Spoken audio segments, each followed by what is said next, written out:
Shanks contre Barbe Noire. Traquer quelqu'un pour le tuer n'est Shanks contre l'horrible Barbe Poire. jamais une bonne idée, surtout quand le destin... Le problème que j'ai avec Shanks contre Barbe Noire, c'est que, ok, on va dire Shanks bat Barbe Noire. Ce que je pense qu'il peut arriver, hein. Je suis pas de l'avis. Barbe Noire n'est pas obligé de gagner, même si scénaristiquement c'est plus intéressant. Je suis pas de cet avis-là. Je pense que Shanks peut tout à fait gagner pour avoir quelque chose encore plus grand derrière. Mais le problème, c'est que si Shanks gagne, eh ben ça veut dire que Ben Beckman devra battre Shiryu. Et ça, j'aime pas trop l'idée. Vous voyez ce que je veux dire? J'aime pas trop parce que j'ai de grands projets pour Shiryu de la pluie, pour l'homme de la pluie, pour l'homme qui a scellé le destin, voilà, de Garp, d'Iron Parp en un coup d'épée. Voilà, je pense que il doit faire des choses encore meilleures. Donc, Ben Beckman, j'ai pas trop envie d'avoir un Ben Beckman contre Shiryu. Ou alors, après, si Shiryu le bat, bon, bah écoutez, moi je mange. Du moment que Shiryu fait en sorte que Mid remplit son froc un jour ou l'autre, moi je mange.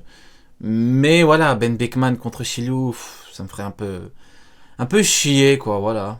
semble jouer en sa faveur. Si on pensait que Shanks était C'est notre projet. Bien sûr, c'est mon projet, Shiryu. Shiryu, dites-vous, ça fait 2 ans, je crois 2 ans, quand je termine un stream, à la fin l'image, c'est Shiryu contre Mihawk. Ça fait 2 ans.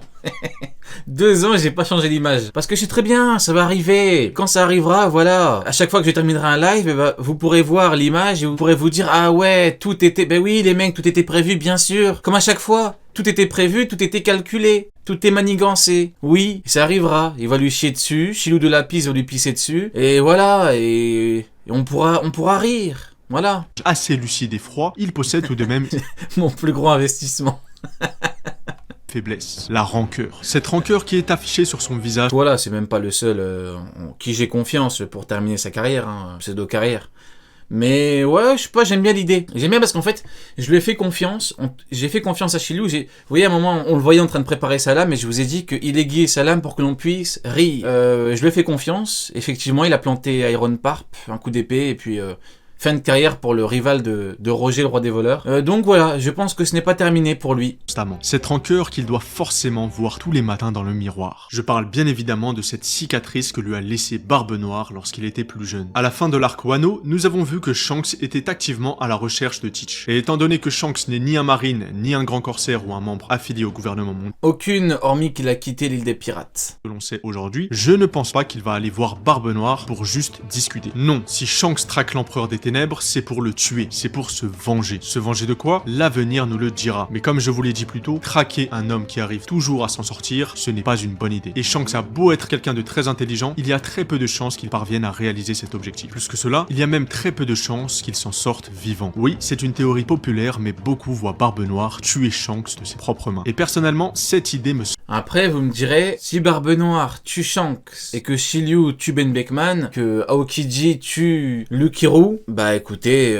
c'est tout, hein. Je serais un petit peu dégoûté pour Shanks, mais bon, ce qui rattrape le tir, c'est que les commandants de Barbe Noire battent ce Shanks, donc franchement, voilà, c'est ce qu'on appelle un échange équivalent. Vous connaissez un petit peu le concept d'échange équivalent.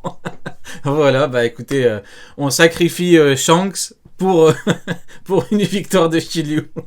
Voilà, c'est ça. semble réalisable, car la rivalité qu'il y a entre Barbe Noire et Shanks ne doit pas couvrir la plus importante, celle que l'Empereur des Ténèbres possède avec Luffy. Malgré cela, je ne suis pas un fan des morts dans One Piece. Alors espérons que Shanks retrouve sa lucidité et abandonne ce projet. Mais encore une fois, personne ne peut se mettre en travers de la route d'un homme et de son objectif. Ah. Ça pue le faucon, les mecs. Ça pue le pigeon.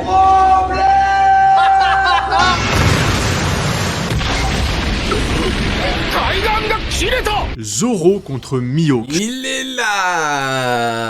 là l'horrible Mid, l'infâme. Nous y sommes les mecs, nous y voilà, Zoro, qui bien évidemment deviendra dans un premier temps le seigneur des enfers, et après il devra combattre le mec qui reporte contre Vista pour devenir le meilleur épéiste au monde. Parmi les combats les plus décisifs de One Piece, le duel entre ces deux-là est dans la tête de tous les fans. En effet, parmi tous les Mugiwara, Le pire c'est que ce serait franchement, mais j'ai l'image en tête, je me dis mais ce serait tellement ridicule. À la fin du manga, voilà, ils ont peut-être sauvé le monde, ils ont fumé Im, tout le monde est à terre et tout. À la fin, il y a Zoro qui part dans son coin, Luffy lui dit qu'est-ce que tu fais? J'ai un dernier truc à régler. Je dois mener le combat de ma vie. Contre qui? Contre l'horrible mythe, quoi. Enfin, au bout d'un moment, soyons sérieux. Voilà. Zoro est le seul à avoir un rêve se concentrant sur la victoire d'un seul combat. Un seul combat qui pourrait changer complètement sa vie. Un combat qui pourrait tout simplement le libérer du fardeau qu'il porte depuis des années sur ses épaules, celui d'honorer la promesse de... Et si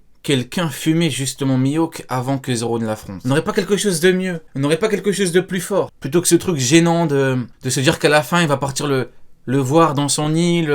Ouais, mon ancien maître, je suis venu pour... honorer ma promesse, moi contre toi, bon, effectivement, tu m'as nourri, logé, bordé pendant 2 ans, tu es devenu mon ami, mon frère, mais on va combattre jusqu'à la mort, je vais te tuer de mes propres mains pour obtenir ton titre qui n'a strictement aucune valeur, vu que personne ne veut ce foutu titre. Kuina en devenant le meilleur épéiste du monde. Encore une fois, ce combat est écrit. Je n'arrive pas à comprendre la croyance populaire en ce moment qui dit que Zoro affrontera quelqu'un d'autre pour de... Parce que c'est nul, parce que c'est son ancien maître et que c'est nul et que c'est toujours gênant d'imaginer un Zoro qui va à la fin, voilà, ils ont battu tout le monde... Ils ont sauvé la planète, il y a quoi? À la fin, il va partir voir, voilà, un mec, un Golemon qui reporte contre Vista, qui se fait chier dessus par Crocodile. Voilà, quoi. J'ose le bloc, il se moque de lui. Barbe Blanche ne le calcule même pas, personne ne le calcule. Moi, je trouve ça un petit peu osef, mais bon.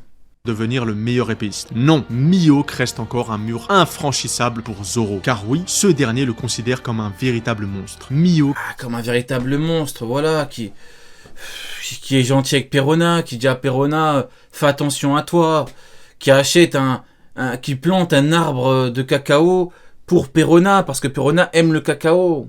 C'est une situation extrêmement, de mon point de vue, gênante. Voilà, je trouve ça gênant.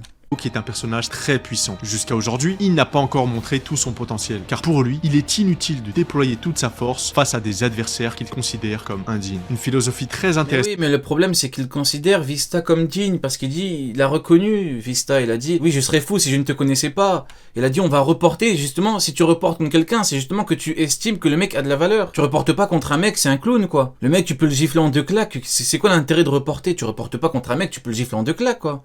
C'est complètement fou de se dire ça. Moi, je trouve la situation cocasse. Voilà, pour le moins cocasse.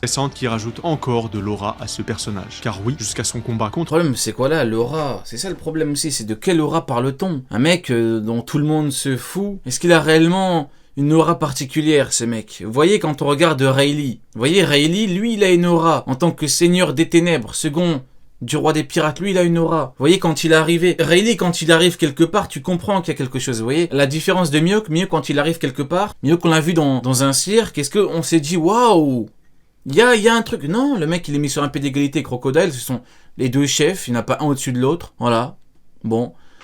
Puis, la dernière fois qu'on l'a vu, il se chie dessus, quoi. Donc, pour moi, il a pas d'aura particulière. Rayleigh, il arrive, Amazon Lily, boum, tout le monde comprend. Kobe, il fait, waouh, Rayleigh, la marine pète un plomb, tout le monde pète un plomb. Barbe Noire, il a câblé, il a dit, oh, Rayleigh. Ah oui, parce que c'est Rayleigh, vous voyez, c'est ça avoir une certaine aura. C'est ça être quelqu'un, avoir un vrai statut légendaire, c'est ça, c'est quand t'arrives quelque part, les gens comprennent. Vous voyez, les gens comprennent que quelque chose se passe. Mais lui, c'est qui lui, au bout d'un moment? On aura inconsciemment tendance à le sous-estimer. Mais lorsqu'il sera face à l'homme... Voilà, le mec, il est bon qu'à tabasser des gens sur East Blue, quoi. Enfin, c'est extrêmement gênant. Qu'est-ce que tu fais sur East Blue? Va taper des gens un peu plus costauds, quoi. Vous voyez ce que je veux dire? Cheveux verts, il pourra enfin déployer ses serres.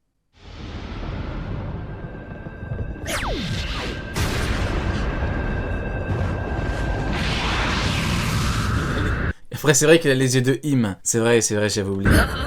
Luffy contre Imu. La passion et les rêves sont comme le temps. Rien ne peut les arrêter. Et il en sera ainsi tant que des hommes donneront un sens au mot liberté. Cette phrase surpuissante prononcée par Goldie Roger, l'homme le plus libre du monde, pourrait bientôt tomber dans l'oubli. Et comme vous le savez très bien, un homme meurt lorsque son souvenir tombe dans l'oubli. Imagine, t'as Luffy, il va taper Im. Voyez, l'obscurité, ce que vous voulez, les démons. Voilà, il se passe quelque chose, il va combattre l'entité suprême, entre guillemets. On sait même pas encore c'est qui. On en est à plus de 25 ans de manga, on sait même pas encore c'est qui concrètement, on n'a pas vu sa tête. Tu me dis quoi? À la fin, t'as quoi? T'as Zoro Il va aller voir qui, Mihawk? Qu'est-ce que c'est que ça? Cette raison que le combat de Luffy... Honnêtement, je préférais 1000 fois voir un Zoro contre Ethan Baron. Vous voyez, Ethan Baron, Venus Juro. Vous voyez, là, t'aurais quelque chose de bien. Voilà, t'aurais quelque chose... la symbolique est quand même plus grande qu'un mec qui va taper son maître, quoi. Im est plus qu'un simple duel. C'est un combat idéologique. Un combat opposant la liberté, l'imagination Voilà. et les rêves à la... Voyez, ça, c'est un vrai combat. Quoi, ce combat peut être important parce qu'il y a plein de trucs derrière. Mais contre l'horrible Mid. Alors que, justement, si le combat mec a fumé son maître... Là, on a quelque chose de plus grand, on a quelque chose de mieux. Contrainte à la censure et au cauchemar. Im a régné en maître sur ce monde durant plus de 800 ans. Ce roi maudit a veillé minutieusement à ce que chaque lumière naissant dans ce monde disparaisse. Et ce plan de longue durée pourrait bien atteindre son stade final, car le gouvernement mondial possède désormais entre ses mains Mother Flame, une arme leur permettant d'annihiler n'importe quel... Par contre, Im, voilà, attention, hein. On était là en mode quand il a détruit l'île, on disait ah, vous avez vu la plus grande puissance du monde et tout, c'est une dinguerie et tout. Nous on disait quand même que c'était bizarre. Hein. Voilà, c'est pourquoi tu l'as pas fait avant. Dans ce cas-là, il n'y a pas d'équilibre. Bon, au final, il s'avère que c'est une arme de Vegapunk, quoi. C'est pas Im qui pouvait détruire ce qu'il voulait, parce que bon, l'équilibre existe. Même Im dit que les pirates, il est un petit peu énervé à cause des pirates. Donc voilà, si tu peux détruire Onigashima ou Elke quand tu veux, bon, au bout d'un moment, fais-le. Concrètement, c'est quoi qui t'en empêche? Qu'est-ce qui t'empêche de le faire? Ils opposés à leurs idées. S'il y a bien un combat décisif, c'est celui-ci. Car l'aube de ce monde ne pourra jamais se lever tant que les ténèbres gardent le contrôle. Ainsi, au sommet de la terre des dieux, Luffy devra déloger le démon responsable de la pourriture de ce monde. Et cette fois-ci, La pourriture de ce monde. il devra redoubler de créativité pour Il parle de Garp, la pourriture de ce monde. vaincre le roi qui, durant des années, a été capable de réduire au silence tous ses opposants. Mais Luffy ne sera pas seul, car tous les combats qui ont lieu dans One Piece, toutes ces vies perdues, toutes ces défaites, toute cette tristesse, toute cette rancœur, toute cette colère, toutes ces victoires avaient pour unique but de nous amener à ce combat légendaire qui fera trembler ciel et terre. Bah écoutez, pas mal la vidéo, hein. Forte sympathique. Ça m'a permis un petit peu de chier sur l'horrible Mid, mais c'était plutôt sympa. Voilà, j'ai bien aimé.